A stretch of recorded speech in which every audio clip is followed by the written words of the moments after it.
जगदीप धनखड़ की जगह कौन उपराष्ट्रपति बनेगा, इस पर एनडीए और इंडिया दोनों में टकराव तय दिखाई दे रहा है। 2022 में जब जगदीप धनखड़ का चुनाव एनडीए की तरफ से किया गया था, तब ना तो विपक्ष में कोई मजबूत गठबंधन था, यूपीए जरूर था, लेकिन यूपी से दूर कई बड़े दल थे, जिसमें टीएमसी, सपा, आम आदमी पार्टी और वाम दलों का नाम था। और यही कारण रहा कि जब उपराष्ट्रपति का चुनाव हुआ तो विपक्षी गठबंधन के वोट बिखर गए। दूसरा, 2022 में अकेले बीजेपी ही अपने दम पर उपराष्ट्रपति चुनाव जिताने की स्थिति में थे। ये कहें कि बीजेपी को अपनी पसंद का उपराष्ट्रपति चुनने के लिए एनडीए के सहयोगी दलों की भी उस वक्त जरूरत नहीं थी, तो भी गलत नहीं होगा। लेकिन अब 3 साल बाद हालात पूरी तरह से पलट गए हैं। बीजेपी तो दूर की बात है, एनडीए ही बहुमत के बेहद करीब है। तो दूसरी तरफ बीजेपी के सामने मजबूत इंडिया गठबंधन है, जिसकी सीटों की संख्या और बीजेपी की सीटों की संख्या लगभग बराबर है। ऐसे में उपराष्ट्रपति चुनाव में बाजी किसी के भी हाथ में लग सकती है, और यही कारण है कि बीजेपी इस बार उपराष्ट्रपति उम्मीदवार के चुनाव को लेकर अपने सहयोगी दलों से भी बातचीत करने को तैयार दिखाई दे रही है। तो कैसे 3 साल में ही उपराष्ट्रपति चुनाव में पलट चुकी है बाजी, और क्यों बीजेपी को चाहिए अब विपक्षी दलों की जरूरत, और कैसे इंडिया गठबंधन की बढ़ती ताकत ने बदल दिए हैं सभी समीकरण। आज हम इन सभी सवालों पर अपनी स्पेशल रिपोर्ट में करेंगे बात, और ये भी बताएंगे कि क्या बीजेपी उपराष्ट्रपति का चुनाव हारने जा रही है। नमस्कार, मैं हूं अंशिता। उपराष्ट्रपति के औपचारिक चुनाव ऐलान के साथ सियासी ताना बाना बुना जाने लगा है। 7 अगस्त से प्रक्रिया शुरू हो गई है और 9 सितंबर को चुनाव होना है।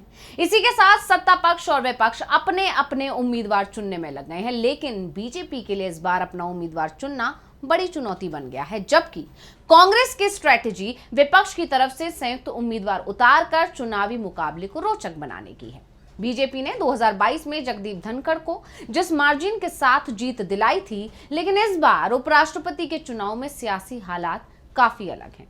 सियासी समीकरण से लेकर साथी तक सब कुछ बदल चुके हैं। 2022 से 2025 की स्थिति पूरी तरह से अलग है। 3 साल में बीजेपी सांसदों की संख्या कम हुई है तो कांग्रेस की सीटें बढ़ी हैं। यही नहीं, दोस्त भी बदल गए हैं। इसके चलते इस बार का उपराष्ट्रपति चुनाव काफी अलग है, और बीजेपी के लिए पहले जैसी जीत दर्ज करना भी आसान नहीं है, क्योंकि एक तरफ एनडीए में कई मुद्दों पर दरार नजर आ रही है। ताजा मामला तो एसआईआर प्रक्रिया है, जिस पर एनडीए तो छोड़िए, बीजेपी ही अब बटी हुई दिख रही है। तो वहीं कांग्रेस के अंदर एकजुटता है। साझा उम्मीदवार को मैदान में उतारकर वो विपक्षी एकता का संदेश देने के साथ एनडीए के सहयोगी दलों को असमंजस में डालने की रणनीति बना रही है। और विपक्ष के साझा उम्मीदवार पर चर्चा करने के लिए ही 7 अगस्त को राहुल गांधी ने इंडिया ब्लॉक के सभी नेताओं को अपने घर डिनर पर बुलाया था और इस पर मंथन किया था। तो कांग्रेस की रणनीति तो बीजेपी को घेरने की है, जिसके लिए बिहार या फिर आंध्र प्रदेश के किसी भी नेता को उम्मीदवार बनाने का प्लान कांग्रेस बना रही है। इस तरह विपक्ष की स्ट्रेटजी है कि बीजेपी के 2 सबसे बड़े सहयोगियों, जिनमें से एक है टीडीपी और दूसरा है जेडीयू, उसको असमंजस में डाला जा सके। इस चुनाव के बहाने कांग्रेस की नजर विपक्षी एकता कायम करके शक्ति प्रदर्शन करने और एनडीए को घेरने की है। इसीलिए बीजेपी के सहयोगी दलों वाले राज्य से उम्मीदवार उतारकर क्षेत्रीय अस्मिता का दांव खेलना चाहती है कांग्रेस। अब वाईएसआर कांग्रेस, बीआरएस और बीजेटी के पहले की तरह दोस्ती नहीं रही है बीजेपी से। बीजेपी के सांसदों की संख्या भी कम हो चुकी है, जैसा कि हम पहले भी कह चुके हैं। ऐसे में बीजेपी की कोशिश पहले एनडीए के 2 सबसे बड़े सहयोगियों, जिनमें से एक है जेडीयू, दूसरा टीडीपी, उसके समर्थन को बनाए रखने की है। इसके चलते ही बीजेपी के लिए धनखड़ जैसे मार्जिन के साथ इस बार उपराष्ट्रपति चुनाव जीतना आसान नहीं है। बीजेपी के लिए जगदीप धनखड़ जैसा समर्थन जुटाना इस बार के चुनाव में आसान नहीं है, क्योंकि सियासी समीकरण बदलने के साथ साथ पुराने दोस्त भी बदल गए हैं। वही कांग्रेस की बात की जाए तो कांग्रेस संयुक्त उम्मीदवार उतारकर इंडिया गठबंधन ही नहीं बल्कि पूरे विपक्ष को एकजुट करने की रणनीति बना रही है। इसके अलावा कांग्रेस जिस तरह से आंध्र प्रदेश या बिहार से उम्मीदवार तलाश रही है, उसके चलते बीजेपी को एनडीए के दलों को एकजुट रखने की भी अब चुनौती होगी। विपक्ष का उम्मीदवार बिहार से हुआ तो जेडीयू, एलजेपी, आरएलएम के लिए भाजपा के लिए असमंजस की स्थिति पैदा हो सकती है। इसी प्रकार अगर आंध्र प्रदेश का उम्मीदवार हुआ तो इस मामले में टीडीपी और जनसेना के सामने कशमकश की स्थिति होगी।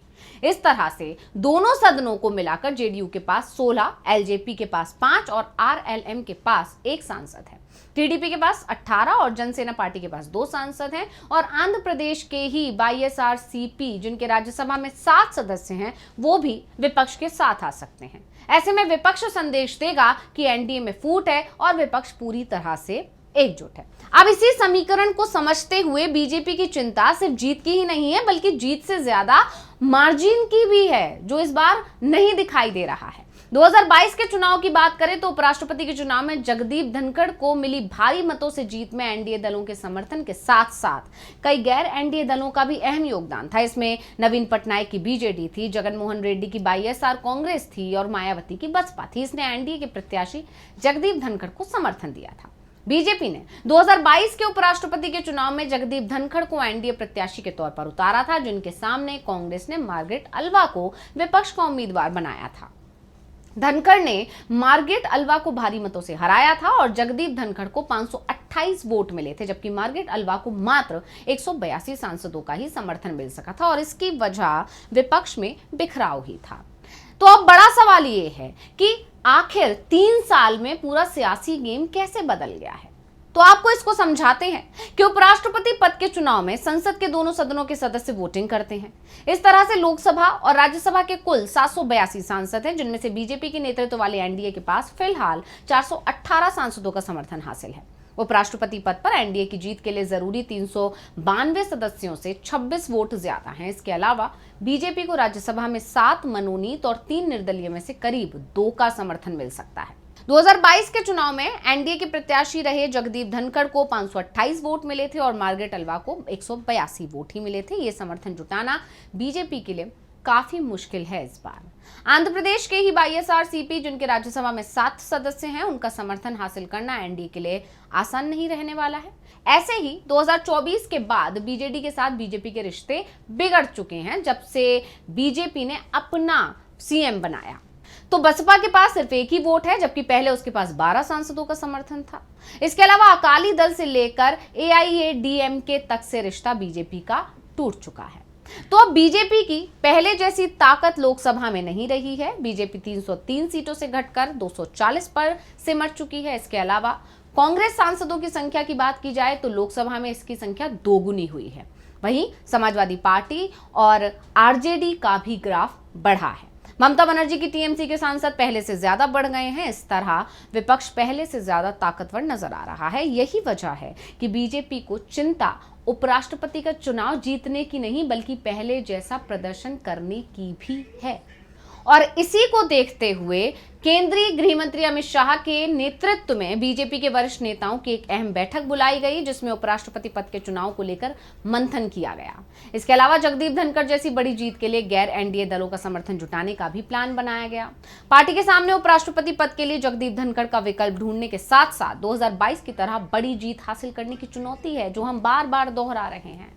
तो बीजेपी उपराष्ट्रपति पद के लिए एक ऐसे नेता को उम्मीदवार बनाने की रणनीति बना रही है जो पार्टी के साथ साथ आरएसएस की विचारधारा में भी फिट बैठ सके।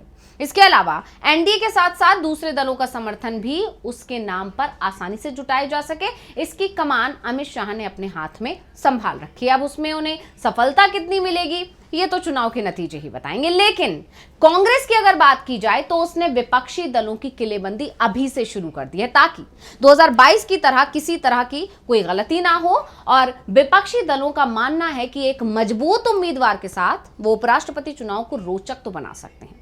भले ही एनडीए के उम्मीदवार को जीत से ना रोक सके, लेकिन धनखड़ जैसी बड़ी जीत से जरूर पीछे रख सकते हैं। तो उपराष्ट्रपति पद के लिए एनडीए से लेकर विपक्ष तक सियासी ताना बाना बुन रहे हैं। अब देखना होगा कि किसकी रणनीति कारगर रहती है।